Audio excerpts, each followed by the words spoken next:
to the Venerable Monk Lu-Ling. Homage to Master Sakya Kung. Homage to the 16th Dharma King Karmapa. And homage to Master Dzogchen Dorji. Homage to the three jewels of the altar. And homage to the main deity of the group practice, the medicine Buddha of the Eastern Lapis Lazuli realms. Simu, all Dharma masters, Dharma educators, Dharma teachers, Dharma lecturers, Dharma assistants, temple directors, all disciples present here and over the internet. And our special guest today is the wife of Secretary General Liao, Dharma Sister Judy. Accountant to the True Buddha Foundation, Dharma Sister Teresa.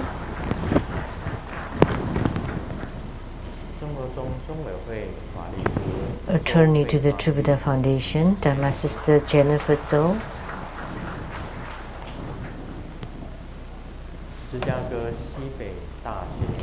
And from Northwestern University from Chicago, the professor in the medical college there, Dr.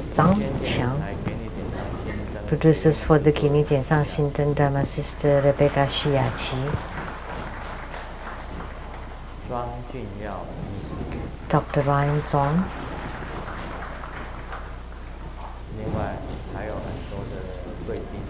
And many other guests of honors.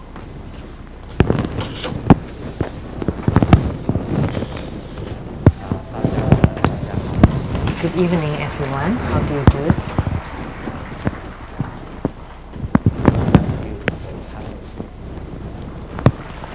Thank you for coming.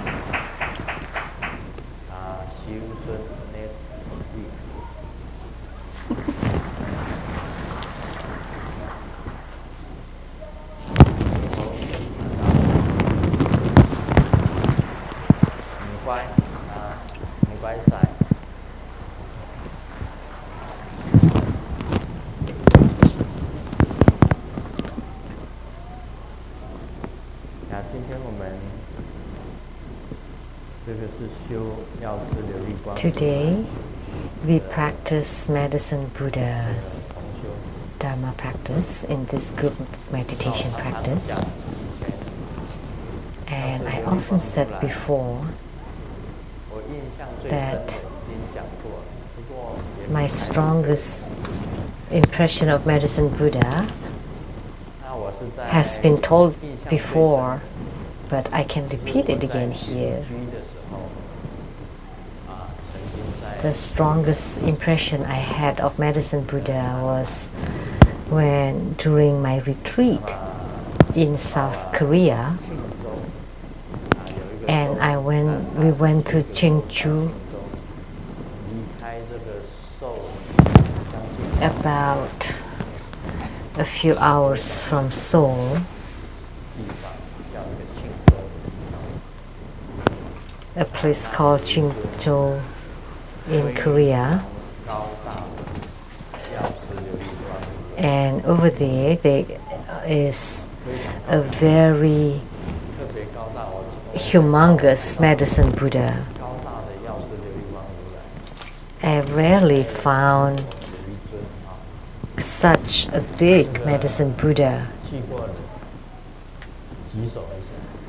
So please raise your hand if you were there.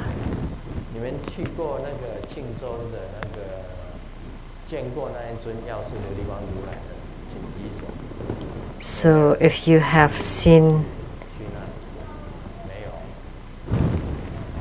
if you have been there, please raise your hand, nobody else.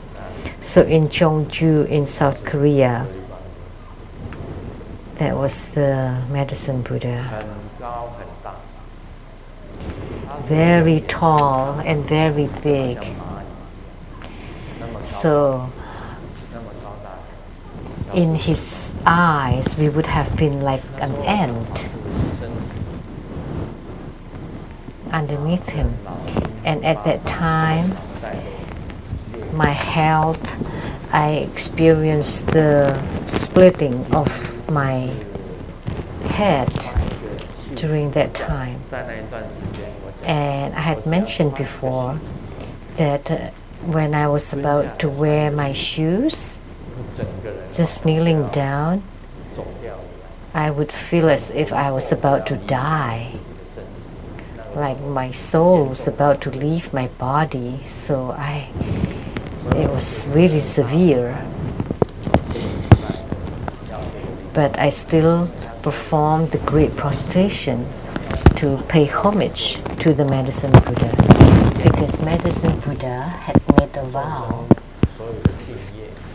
that he would resolve all the sicknesses of all sentient beings. So I paid homage to the Medicine Buddha. And at the back of the temple, at the center, there was a really huge Medicine Buddha at the center. And behind and around him, there were his assembly.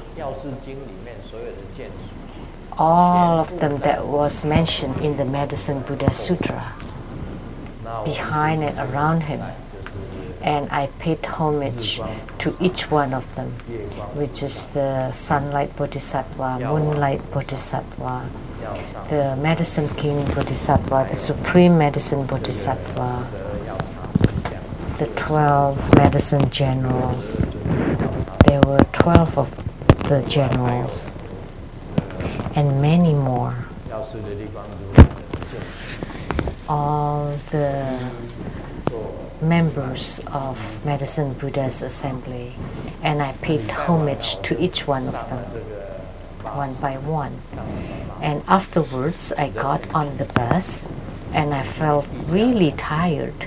As soon as I closed my eyes, and right in front of my eyes, I saw the light, the auspicious light, and I knew that whenever I see this auspicious light, the Buddhas or Bodhisattvas were about to descend. Because typically it is quite dark and nothing. But when I closed my eyes, and there was that really dense rays of lights, circles after circles, and they're radiating, that means that the Buddhas and Bodhisattvas are about to descend. So I saw Medicine Buddha, and I paid homage to it. And then I saw the Sunlight Bodhisattva, the Moonlight Bodhisattva, and the 12 Medicine Generals, and all the assembly appeared one by one. So at that time, on the bus, after I witnessed that vision, I told the people that accompanied me there, I saw Medicine Buddha and the members of the assembly. Right? Sumo was there. Did I say that right away? Yes. On the bus, I told them already. I told them that I saw Medicine Buddha and the members of his assembly, because it left a really deep impression. And then I said, because I witnessed the vision of Medicine Buddha and received the blessings of Medicine Buddha, and I knew that my ailments would definitely be completely healed or alleviated, and I would recover. And sure enough, not long after that, my ailment is gone. I rarely suffered from sicknesses, from illnesses before, and that was the most severe of all my life. And I said, oh, I know that I would recover. And sure enough, I recovered. Otherwise, I wouldn't be here today. So the Buddhas and Bodhisattvas that I saw are numerous, like Amitabha Buddha, many Kuan Yin Bodhisattvas, and the Celestial Mother, and I have even seen the Maria, the Mother Maria, from Catholics, and also Jesus Christ. I have met him too, and also the Mother, Holy Mother Maria. I have never seen Jehovah, but actually meeting Jesus Christ is the same as Jehovah, because in the Bible it was mentioned that God created human being from clay to imitate his look, and then he blew his breath, and that became Adam. And from his body he took a rib and blew a breath, and that became Eve. And the look of Jehovah should be similar to the human being, because he created human beings to look like him. That's what was mentioned in the Bible. And Jesus Christ, we all know him.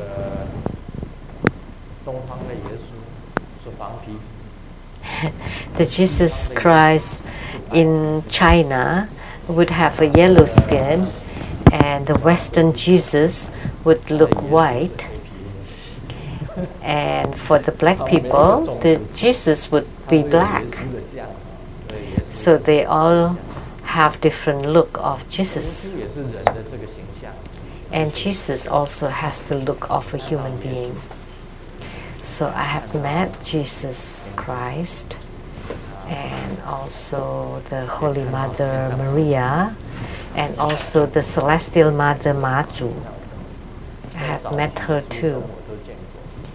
And I have written this in my early books. I have met or have seen lots of Buddhas and Bodhisattvas. But the strongest impression I had of Medicine Buddha was in Jeonju in South Korea. That was really vivid. And there was another time that was very vivid. It's the most beautiful Kuan Yin Bodhisattva. Of course, there are a lot of beautiful ladies on earth, like among the people gathered here today. There are lots of beauties in this world. And a few days ago, all the beautiful girls appeared all of a sudden. I was surprised. On that day, all the beautiful ladies are here together. We have many beautiful girls, but after I saw Kuan Yin Bodhisattva with the true vision, and she was wearing a skirt. Of course, it's a celestial garment. It's like layers upon layers, one after another.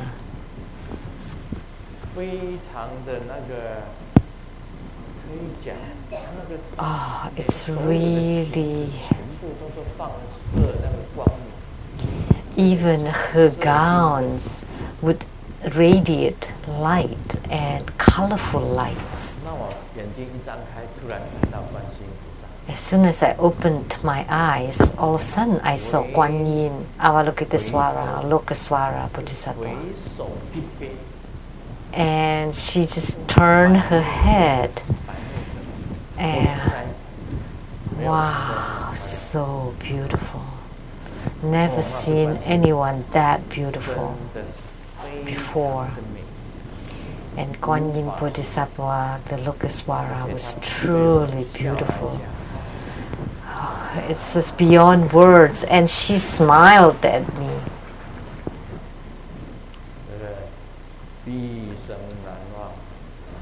It's unforgettable.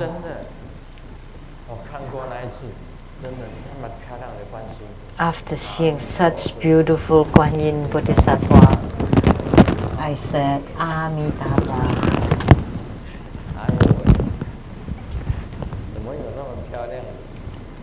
How calm, so beautiful. And very fast she disappeared again.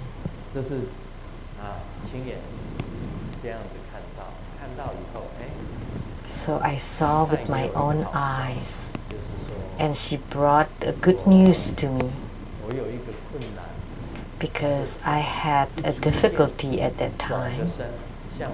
And with her appearance, and then just turned and smiled at me, and the difficulty was resolved. Did I tell Simu then? Yes. I saw her at dawn, and then in the afternoon, that problem was resolved. No, it's always very accurate. Sometimes, as soon as I join my palms, like after dinner, prior to giving blessings on the heads, I would join my palms and pray to my Yidam, the Golden Mother. And sometimes the Golden Mother that descended are all different kinds. So Golden Mother is not just one deity. Sometimes when I join my palms, the Golden Mother that came was the one behind me. This deity, truly beautiful one. And sometimes at the cafeteria, as soon as I join my palms, I was just about to visualize the Golden Mother of the Seattle Lizang Temple. And all of a sudden, swiftly, it was the Golden Mother from the Tantric Quarter. So she was the one that gave blessings to everyone. And sometimes, all of a sudden, it was the Golden Mother from my home. And she's different. She's wearing a phoenix crown on her head, and also very beautiful. And sometimes she's holding the wish-fulfilling jewel. Sometimes she's holding a longevity peach. All different Golden Mothers that came. Sometimes at that library, the cafeteria, I join my palms and pray to the Golden Mother. And in a flash, the one that came is the white-robed Guan Yin Lokasvara. So I told everyone that the one that gave blessings was Guan Yin Bodhisattva. Most of the time, Golden Mother, but sometimes also the white-robed Guan Yin Bodhisattva or other Buddhas and Bodhisattvas. So it's not always fixed. And Golden Mothers, sometimes from the Seattle Temple, Tantric Quarter, or the abode of the Southern Mountain, they're all three different kinds of Golden Mother. And I could see them with my eyes, and I knew which one that came. And sometimes I invoke Golden Mother, but the one that came was the white-robed Guan Yin Bodhisattva. So it's not what I thought of, but what appeared to me in front of my eyes. And after I'm in union with them, I give all of you the blessings on the heads. You know, it's not like I just finished my meals and I just did it haphazardly. No, that's not the case. I had to be very sincere and first invoke my yidam to be in union with me before I give blessings to everybody. Whether the deity was Golden Mother or Guan Yin or Golden Mother of different places, and sometimes even from Hualien. That's the headquarters of Golden Mother in Taiwan. And she's been here too. So that's really wonderful. And for Medicine Buddha, the one that leaves the strongest impression was the Medicine Buddha in Jeongju in South Korea. If you ever travel to South Korea, please go to Jeongju. And there were many temples in that city, Jeongju. And there was also the many jewels pagoda of the many jewels Tathagata there. So that's the pagoda that has no openings, no doors. It's completely sealed. So that's the many jewels pagoda there in Jeongju. So if you visit Jeongju, remember to go visit these temples. If you go to South Korea, whether you're on a tour to Seoul or to have plastic surgeries, or go to Georgia. Yeah, you should also visit Jeongju. And if you first go to Jeongju and pray to Medicine Buddha and then return to Seoul to have plastic surgeries, then you would be safe and well. Otherwise, when you pass through the immigration officer would say, "Oh, this is not you. You don't match with the pictures." I told this joke before.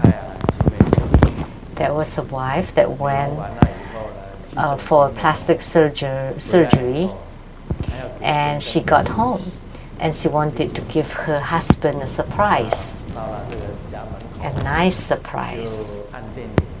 And she rang the bell at home, and the husband opened the door and did not recognize this lady, really beautiful lady. And the wife didn't say anything, just stood there. And the husband did not recognize her. So the husband told the lady, "Oh, come on in, quick, quick, quick, my wife's not around."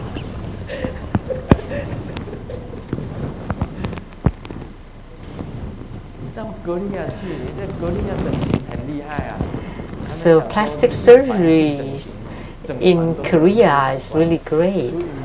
There was like a whole group that went there for plastic surgeries, and they could not pass the immigration because before they had the round face, and then later on they had a pointed chin. So medical science is incredible now. You can change everything, including the lines on your palms.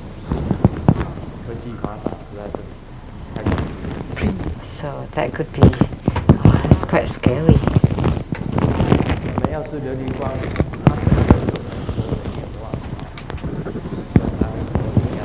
So Medicine Buddhas had lots of vows, like Amitabha Buddha. if you pray to him according to his vows, and then you do the practice of medicine Buddha as the Yidam practice, if you gain spiritual response with him, you definitely can go to his realm, which is the lapis lazuli realm in the east. Actually, the Western paradise and the Eastern paradise are both quite beautiful and dignified. They're both equally beautiful. I also told this joke before. Someone, his father, very stubborn. If someone told him east, he would go west. If someone talked about heavens, he would talk about hells. He is always rebelling. And his children knew about his character. And after the father died, the children wanted him to go to the Western paradise. But they told the monks and the nuns that in the prayer, we have to ask him to go to the Eastern paradise of Medicine Buddha. And the monks and nuns thought, everybody always pray to go to the Western paradise. Why did you ask for him to go to the Eastern paradise? But my dad is very rebellious. If you say east, then he would go to the west.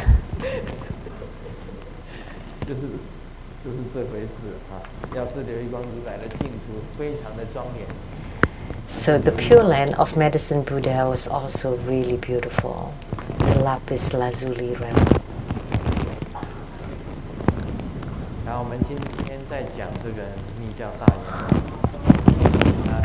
Now let's continue on the Great Perfection Dharma.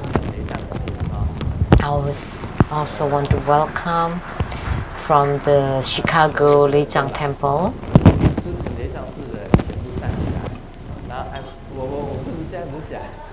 Oh.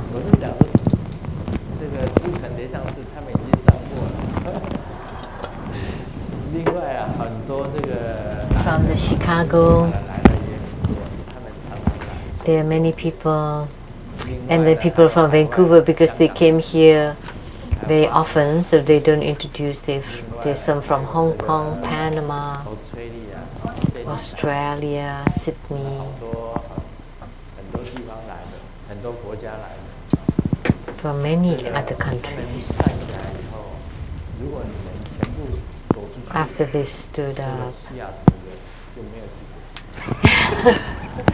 and if you stand and leave, there are not very many left from Seattle. But it is interesting here at the Seattle Temple that the Buddhas and Bodhisattvas here, the Golden Mother, is to make connection with people from far away, not for the people in the vicinity. So people who live in Seattle, they don't necessarily come here, but people from far away would come. So in Taiwanese, there is this verse that if you're so close to the deities or to the temples, you kind of take it for granted. Like if someone lived by even a famous temple, they would go to other temples in faraway places to worship, but they don't worship at the temple next door. That's a Taiwanese saying.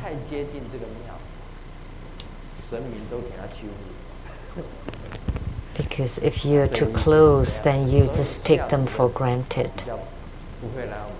So those from Seattle don't necessarily come to the temple because they think that this place is filled with traps,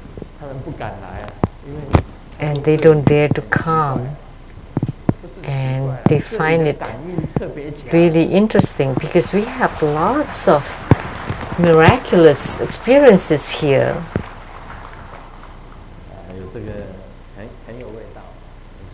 It's very interesting.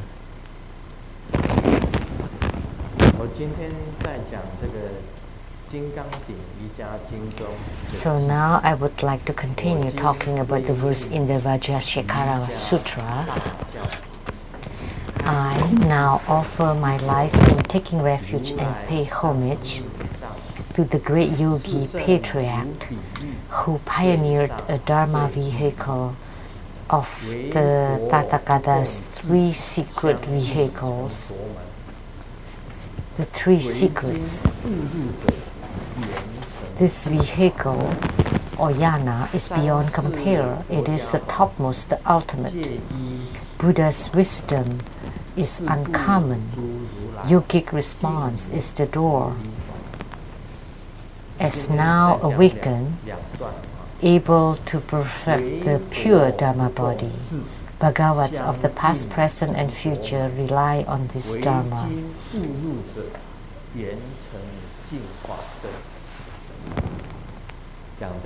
So now I want to just mention about two verse. Buddha's wisdom uncommon, yogic response is the door. So what is the uncommon Buddha wisdom? Of course, there are a lot of wisdom of the world. There are lots of them. But Buddha's wisdom, it's only one. It's different from the wisdom of the world. So the mundane wisdom is different from the Buddha's wisdom. That's why we say that they are different or uncommon. So the wisdom of the Tathagatas are different from the wisdom of the world.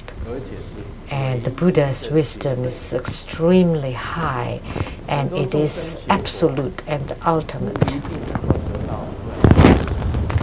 So lots of sentient beings studying Buddhism not necessarily gain the Buddha's wisdom. That's why in Tantrayana there is the outer Dharma, inner Dharma, and the secret Dharma or highest yoga Dharma, and the topmost secret Dharma.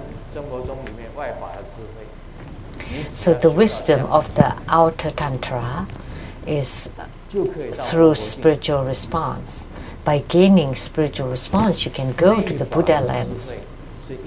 And the wisdom of the inner Tantra had to rely on the practice of the chi channels and light drops.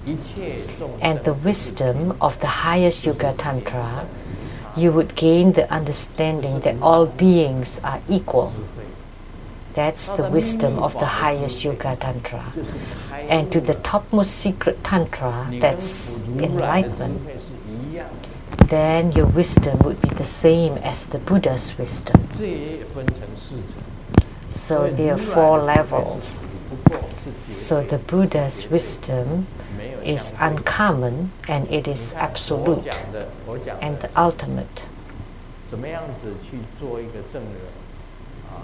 So the Buddha taught how to become a good person, how to do good to others, and how to counter your own afflictions and habitual tendencies. And there are 84,000 kinds.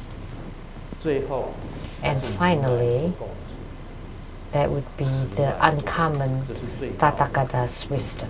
That's the highest. So this talks about the uncommon Buddha's or Tathagata's wisdom.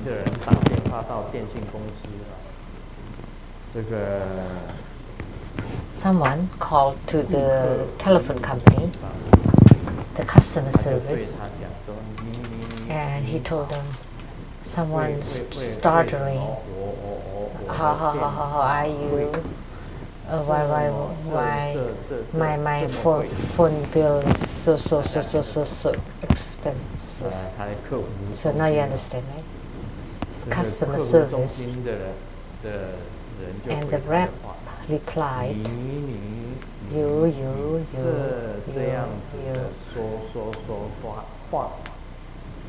talk like this. Oh, of course it is expensive.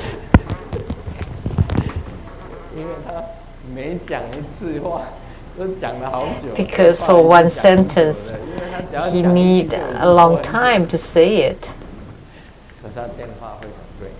Of course, his phone bill would be very high. That makes sense. That's the wisdom of the world. So that rep at the customer service was also wise with that answer. So, of course, because he was stuttering, he would take time in talking. But the Tathagata's wisdom is like this.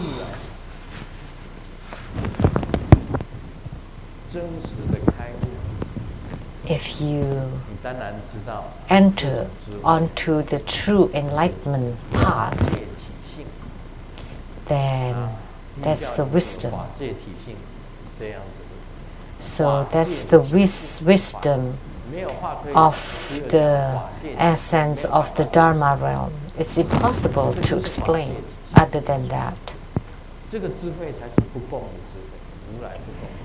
So the true nature of the Dharma realm, that would be the wisdom of the Tathagata. The husband told the wife,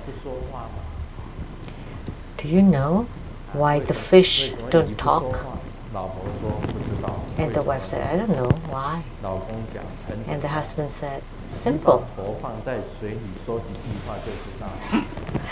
If you submerge your head in the water and try to speak, you would know. What are you talking about me? Because women talks. Women talk a lot. Because if you open your mouth in the water, you cannot say anything. That's also the wisdom of the husband. So you can go home and ask. So don't talk too much, because if you talk a lot, then there would be lots of problems. So it's best if you chant more and speak less. Otherwise, you're just creating all this nonsense. The more you talk, the more nonsense there is. The black becomes white, white becomes black, and the more it's being talked about, the worse it gets. And at the end, it becomes like, what? The translator would definitely know about Tang Po Hu. She never went to Chinese school. The translator's father was teaching Chinese, but she never learned Chinese history, and she did not know about Tang Po Hu. Tang Po Hu is a scholar, a Chinese scholar.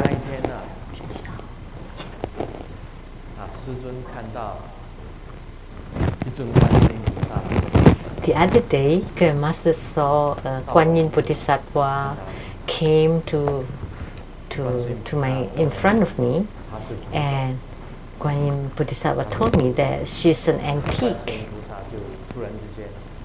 And all of a sudden, Guan Yin Bodhisattva entered into my body.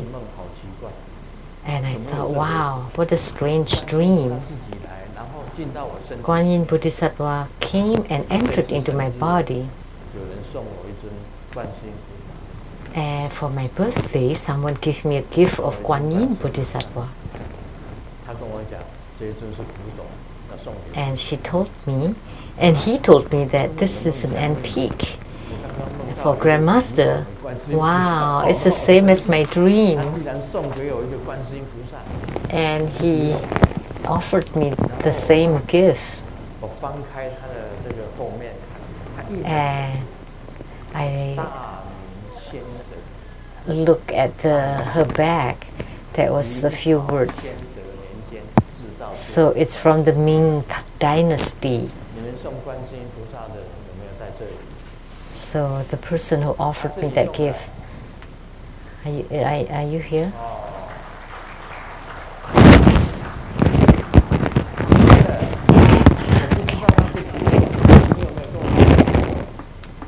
Did you tell me that it's antique? Yes. Was it from the Ming Dynasty? Yes. So I dreamt of her first, and she said she was an antique and entered into my body. And on my birthday, he offered this gift of an antique Guan Yin Bodhisattva. And there was a seal on the statue that said it's from the Shen period of the Ming Dynasty. And it was an antique. Must be expensive. And you still give it to me? I couldn't hear.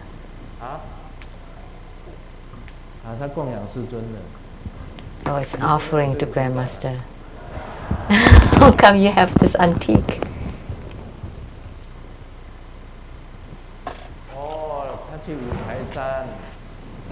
Because he visited Wutai-san, the Mount Wutai in China, and saw this statue in an antique shop there. So there's this kind of yogic responses. This is interesting. Lots of them.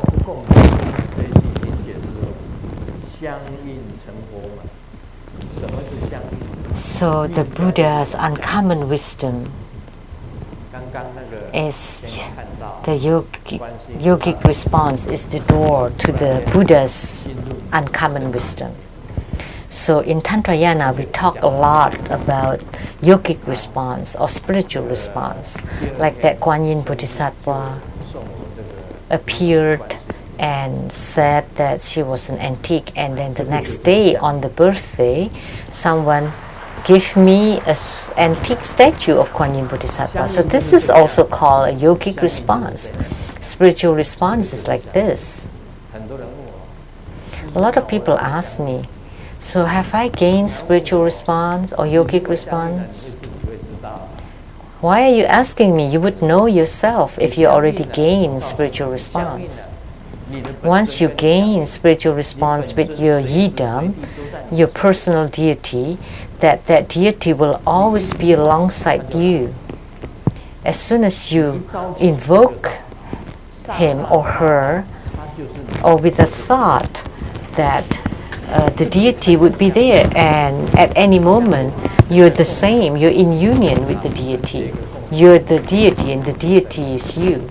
So like when I make offering, Grandmaster form an offering mudra, and when I make the offering to that deity, the deity would come and would I would feel the spiritual response right away. It's hard to describe. Sometimes you see them, and sometimes it's like a magnetic field. It's like two magnets. This is magnet, and this is like a regular iron. When they're close, then they would That's spiritual response. With that clap, that's spiritual response. So this is the yidam, that's you. When the deity came, pok, that's spiritual response. A bell and a scepter, that's spiritual response. I got these old ones here and place it here in front of me because this is the new one. And that one is antique. See? See? Different sound. That's the new one. This is the old one. See? I like antiques.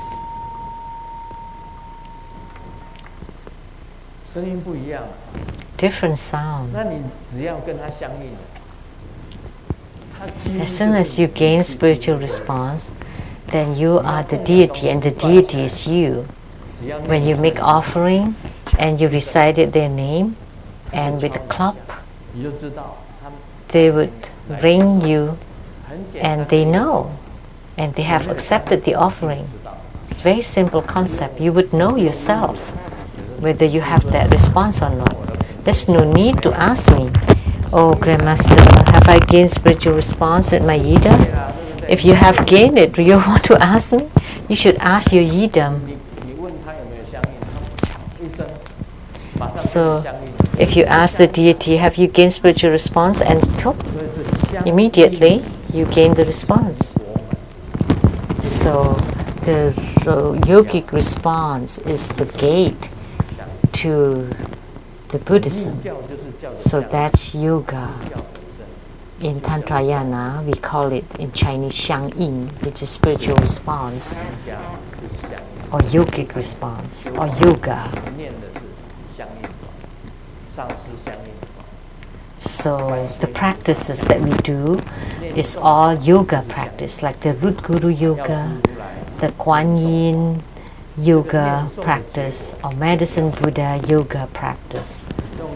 So the result, the fruition of this practice is the yogic response. So you use mantras, mudras, visualization to be in union with the deity. That one day when you're about to leave the world, with the shup, with the swish, immediately you go to the pure lands of your yidam.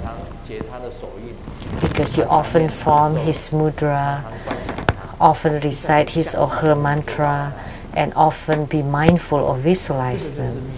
That in a flash of a moment, you immediately be there. So that's outer practice. The fruition of the outer practice is this yogic or spiritual response. And there's also a step further. So this is the yogic response to the door, to the great perfection Dharma. So today, when you can be awakened or enlightened, this awakening or enlightening has many different ways, different explanations. The highest awakening or enlightenment is called the Tathagata's wisdom.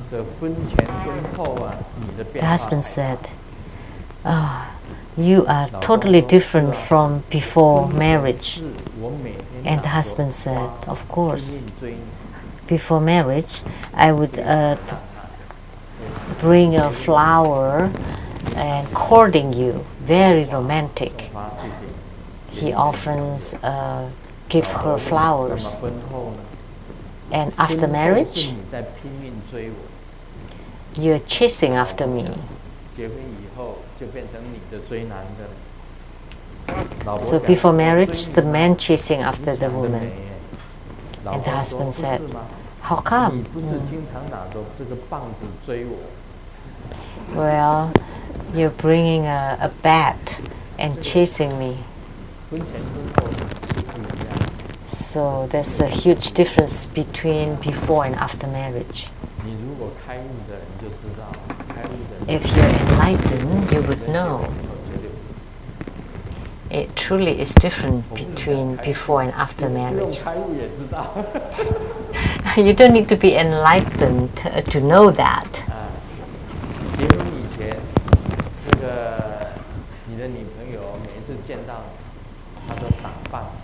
Prior to marriage, the girlfriends would always beautify themselves, put on cosmetics and fake eyelashes to make their eyes bigger,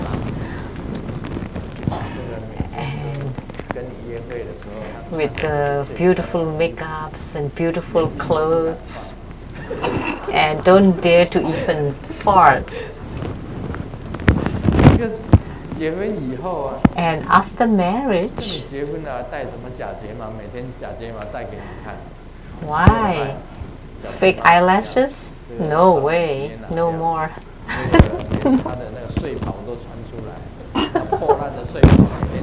And she's even wearing the rags or pajamas around the house all the time, and she farts all over the place.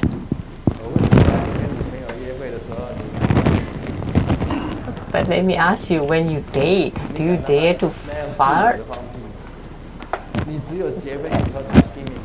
You just fart as you like after you got married. But before, you didn't dare to do that. But after marriage, there's nothing to hide.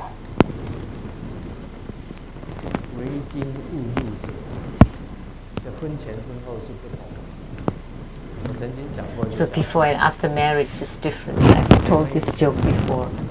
Before marriage,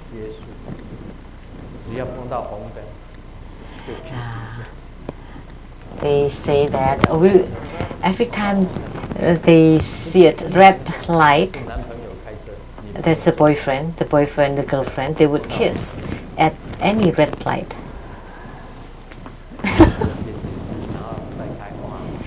And then they drive, and every time they hit the red light, they're both really pleased.